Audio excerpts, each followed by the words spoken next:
Hello everyone, welcome to Kichu'z Kitchen. അപ്പോൾ എല്ലാവർക്കും കിച്ചൂസ് കിച്ചണിലേക്ക് സ്വാഗതം. ഞാനിന്ന് വന്നിരിക്കുന്നത് ഒരു നൊസ്റ്റാൾജിക് റെസിപ്പി ആയിട്ടാണ്. നൊസ്റ്റാൾജിക് റെസിപ്പി എന്നൊക്കെ പറയുമ്പോൾ നിങ്ങളെപ്പോൾ ഭയങ്കര വലിയ റെസിപ്പി എന്നൊക്കെ വിചാരിക്കണ്ട. അതൊന്നല്ല, ഒരു കൊച്ചു റെസിപ്പിയാണ്. പാലൈസ് ആണ് നമ്മളിന്ന് ഉണ്ടാക്കാൻ പോണത്. പാലൈസ് എന്ന് പറയുമ്പോൾ എല്ലാവർക്കും അറിയാലല്ലേ. ഇപ്പോൾ പണ്ടൊക്കെ നമ്മൾ സ്കൂളിൽ പോണ ടൈമിലൊക്കെ റോട്ടീന്നൊക്കെ ഈ ഐസ് റൂട്ടുകാർ ഒക്കെ ഉണ്ടാവില്ല, അവരൊക്കെ എന്നൊക്കെ പാലൈസ്, അതുപോലെ വേറെ ഫ്ലേവേഴ്സിലുള്ള ഗ്രേപ്പിൻ്റെ ഐസ്, അതുപോലെ ഓറഞ്ചിൻ്റെ ഇതൊക്കെ വാങ്ങിച്ച് കഴിക്കാറുള്ളതല്ലേ. അപ്പം ഇന്നത്തെ കുട്ടികളൊന്നും ചിലപ്പോൾ അതിൻ്റെ രുചി ഇറങ്ങിയിട്ടുണ്ടാവില്ല. അപ്പം എന്തായാലും അമ്മമാരൊക്കെ കുട്ടികൾക്ക് ഉണ്ടാക്കി കൊടുക്കുക. ഇപ്പം അത്യാവശ്യം കുക്കിംഗ് ഒക്കെ ചെയ്യുന്ന കുട്ടികളാണെങ്കിൽ കുറേ പേർക്ക് കുക്കിംഗ് ചെയ്യാൻ ഇഷ്ടമുള്ളവരുണ്ടാവുമല്ലോ. അപ്പോൾ ചെറിയൊരു അത്യാവശ്യം വലുതായ കുട്ടികളൊക്കെ ആണെങ്കിൽ, അവർ കുക്കിംഗ് താല്പര്യമുള്ള ആൾക്കാരാണെങ്കിൽ അവർക്കും പെട്ടെന്ന് ഉണ്ടാക്കിയെടുക്കാൻ പറ്റും. കാരണം അധികം ഇൻഗ്രീഡിയൻസ് ഒന്നും നമ്മളിൽ ആഡ് ചെയ്യുന്നില്ല, 2-3 ഇൻഗ്രീഡിയൻസ് മാത്രമേ ആഡ് ചെയ്യുന്നുള്ളൂ. അപ്പോൾ അത് വെച്ചിട്ട് അവർക്കും ഉണ്ടാക്കാം. അപ്പം നിങ്ങൾ എന്തായാലും വീട്ടിൽ ട്രൈ ചെയ്ത് നോക്കിയിട്ട് എങ്ങനെയുണ്ടെന്ന് നിങ്ങൾ എൻ്റെ അടുത്ത് അഭിപ്രായം പറയണം. അപ്പോൾ നമുക്ക് നോക്കാം എങ്ങനെയാണ് നമ്മുടെ പാലൈസ് ഉണ്ടാക്കാന്നുള്ളത്. നമുക്ക് പാലൈസ് ഉണ്ടാക്കാൻ വേണ്ടിയിട്ട് ആദ്യം തന്നെ ഇവിടെ ഞാൻ 1 ലിറ്റർ പാൽ എടുത്തിട്ടുണ്ട്. പിന്നെ 250 ml ഗ്ലാസ്സിൽ കുറച്ച് പഞ്ചസാര എടുത്ത് വെച്ചിട്ടുണ്ട്. ഇത് ആവശ്യത്തിനനുസരിച്ചിട്ട് നമുക്ക് ആഡ് ചെയ്ത് കൊടുക്കാം. അതിനുശേഷം എത്ര വേണ്ടതെന്നുള്ളത് ഞാൻ പറയാം. പിന്നെ ഇവിടെ ഒരു 4 ടേബിൾ സ്പൂൺ മൈദ എടുത്തിട്ടുണ്ട്. ഇനി നമുക്ക് ഈ പാലിലേക്ക് ഈ ഇൻഗ്രീഡിയൻസ് ഒക്കെ ആഡ് ചെയ്തിട്ട് നന്നായിട്ട് മിക്സ് ചെയ്തെടുക്കണം. അപ്പോൾ അതിനു വേണ്ടി ആദ്യം തന്നെ ഞാൻ നമ്മുടെ 4 ടേബിൾ സ്പൂൺ മൈദ എടുത്ത് വെച്ചിരിക്കുന്നത് ഈ പാലിലേക്ക് കുറച്ചിട്ട് കൊടുക്കുന്നുണ്ട്. കുറച്ചായിട്ട് ഇട്ട് കൊടുക്കുക. ആദ്യം കുറച്ചിട്ട് കൊടുത്തിട്ടുണ്ട്. ഇനി അതിന് ഇവിടെ ഒരു ഫോർക്ക് എടുത്ത് വെച്ചിട്ടുണ്ട്. അത് വെച്ചിട്ട് ഞാൻ നന്നായിട്ട് മിക്സ് ചെയ്ത് എടുക്കുന്നുണ്ട്. കട്ടകളൊന്നും ഇല്ലാണ്ട് നന്നായിട്ട് മിക്സ് ചെയ്തെടുക്കണം. ഇത് മിക്സായി വരുമ്പോൾ അത് ബാക്കി നമ്മൾ വെച്ചിരിക്കുന്ന മൈദയും കൂടി ഇട്ടിട്ട് നന്നായിട്ട് മിക്സ് ആക്കാം. ഇപ്പോൾ നമ്മൾ മൈദ ഇട്ട് കൊടുത്തതിൻ്റെ അതൊക്കെ നന്നായിട്ട് മിക്സ് ചെയ്ത് വന്നിട്ടുണ്ട്. അല്ല കട്ടയൊക്കെ നന്നായിട്ട് ഉടങ്ങി വന്നു. ഞാൻ എല്ലാ മൈദയിലും ഇട്ട് കൊടുത്തിട്ട് മിക്സ് ചെയ്തെടുത്തിട്ടുണ്ട്. ഇനി അടുത്തതായിട്ട് നമ്മളിവിടെ എടുത്ത് വെച്ചിരിക്കുന്ന പഞ്ചസാരനെ ഇതിലേക്ക് ഇട്ട് കൊടുക്കാം. ആവശ്യത്തിന് ഇട്ടിട്ട് നമുക്ക് മിക്സ് ചെയ്തെടുക്കാം. നമ്മൾ എടുത്ത് വെച്ചിരുന്ന 250 ml ഷുഗറും ഞാൻ ഇതിൽ ഇട്ട് കൊടുത്തിട്ടുണ്ട്. അതിനെ നന്നായിട്ട് മിക്സ് ചെയ്തെടുത്തിട്ടുണ്ട്. ഇനി വേണമെങ്കിൽ നിങ്ങൾക്ക് ഇതിനൊന്ന് അരിച്ചെടുക്കാം.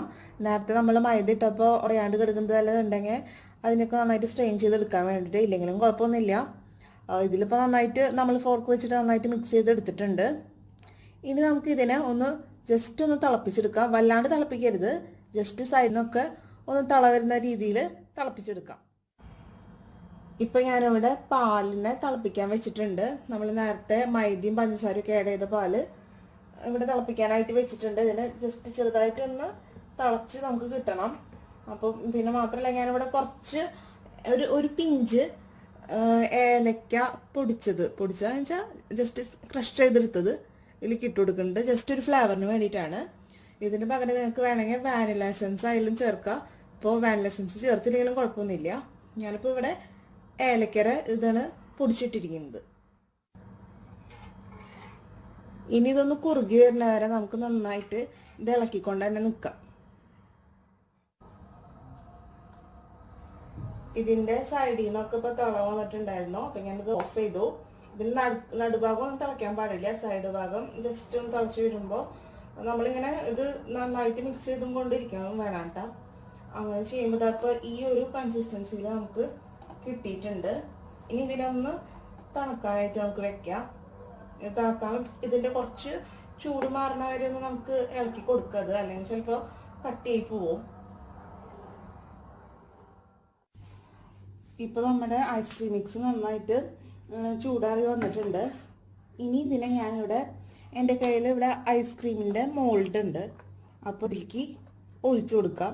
ഓരോന്നിലേക്ക് ഒഴിച്ചിട്ട് ഇതിങ്ങനെ വെച്ച് കൊടുക്കാം. അപ്പോൾ കറക്റ്റ് ആ പാലൈസിൻ്റെ ഇതിൽ കിട്ടും. ഇല്ലെങ്കിൽ നിങ്ങളുടെ കയ്യിൽ ഇതില്ലെങ്കിൽ ഇപ്പോൾ നിങ്ങളുടെ കയ്യിൽ ഗ്ലാസ്സിലായാലും ഒഴിച്ചു വെച്ചാൽ മതി. ഇല്ലെങ്കിൽ നമ്മുടെ ഐസ് ക്യൂബ്സ് ഇട്ട് വെക്കുന്ന ട്രൈയില്ലേ, അതിലും ഒഴിച്ചു വയ്ക്കാം. അപ്പം ഞാനിത് ഒഴിച്ചു കൊടുക്കട്ടെ. ഇതിപ്പോൾ 4 എണ്ണം വെച്ച് കൊടുത്തിട്ടുണ്ട്. ഇനി നമുക്കിത് മിക്സ് കുറച്ചും കൂടി ബാലൻസ് വന്നിട്ടുണ്ട്. അതിന് നമുക്ക് ഐസ് ക്യൂബ് ഇട്ട് വെക്കാൻ ട്രൈയിലേക്ക് ഒഴിച്ചു കൊടുക്കാം. ഇപ്പോൾ ബാക്കി വന്ന ഇത് ഐസ്ക്രീം മിക്സ് ഞാൻ ഇവിടെ ഐസ് ക്യൂബിൻ്റെ ട്രേയിൽ ഒഴിച്ചു വെച്ചിട്ടുണ്ട്. ഇപ്പോൾ ഇത് രണ്ടും റെഡി ആയിട്ട് വന്നിട്ടുണ്ട്. ഇനി നമുക്കിതിനെ ഫ്രീസറിൽ വെച്ചിട്ട് ഇതിനെ ഫ്രീസ് ചെയ്തെടുക്കണം. അപ്പം ഞാനിപ്പോൾ രാത്രിയാണ് ഉണ്ടാക്കി വെക്കുന്നത്. ഇനി നമുക്കിത് കാലത്തെടുത്ത് നോക്കാം. അപ്പോൾ ഞാൻ രാത്രി എടുത്ത് വെച്ച ഐസ്ക്രീം ഇതാ കാലത്തായപ്പോൾ എടുത്ത് നോക്കിയപ്പോൾ എല്ലാം സെറ്റായി വന്നിട്ടുണ്ട്.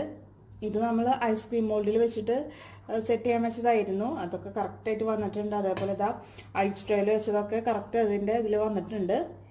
വളരെ ടേസ്റ്റാണ് കഴിക്കാൻ. എല്ലാവരും ഇത് എന്തായാലും ഉണ്ടാക്കി നോക്കുക. ഉണ്ടാക്കി നോക്കിയിട്ട് എങ്ങനെയുണ്ട് നിങ്ങളുടെ അഭിപ്രായങ്ങൾ പറയണം. ശരിക്കും പറഞ്ഞാൽ എന്താ പറയുക, ഇത് കാണുമ്പോൾ നമുക്കൊരു നൊസ്റ്റാൾജിക് ഫീലിംഗ്. ആ പണ്ടൊക്കെ വാങ്ങിച്ച് കഴിക്കാറുള്ളതാണ് അതൊക്കെ. അപ്പോൾ ഇപ്പോൾ അങ്ങനെ ഇതൊന്നും അധികം കാണില്ല. അപ്പോൾ എല്ലാവരും ഇത് വീട്ടിൽ ട്രൈ ചെയ്ത് നോക്കുക എന്തായാലും. പിന്നെ അതുപോലെ തന്നെ എൻ്റെ വീഡിയോസൊക്കെ കാണാത്തവരുണ്ടെങ്കിൽ മാക്സിമം കാണാൻ ശ്രമിക്കുക. ആദ്യമായിട്ട് കാണുന്നവരാണെങ്കിൽ മറക്കാതെ തന്നെ സബ്സ്ക്രൈബ് ചെയ്യുക. സബ്സ്ക്രൈബ് ചെയ്യുമ്പോൾ അടുത്തുള്ള ബെൽ ബട്ടൺ പ്രസ് ചെയ്യാൻ മറക്കരുത്. ബെൽ ബട്ടൺ പ്രസ് ചെയ്താൽ മാത്രമാണ് നിങ്ങൾക്ക് എൻ്റെ പുതിയ വീഡിയോസിൻ്റെ ഒക്കെ നോട്ടിഫിക്കേഷൻ വരുള്ളൂ. അപ്പോൾ നമുക്കിനി മറ്റൊരു എപ്പിസോഡിൽ വേറൊരു വെറൈറ്റി ഡിഷുമായിട്ട് കാണാം.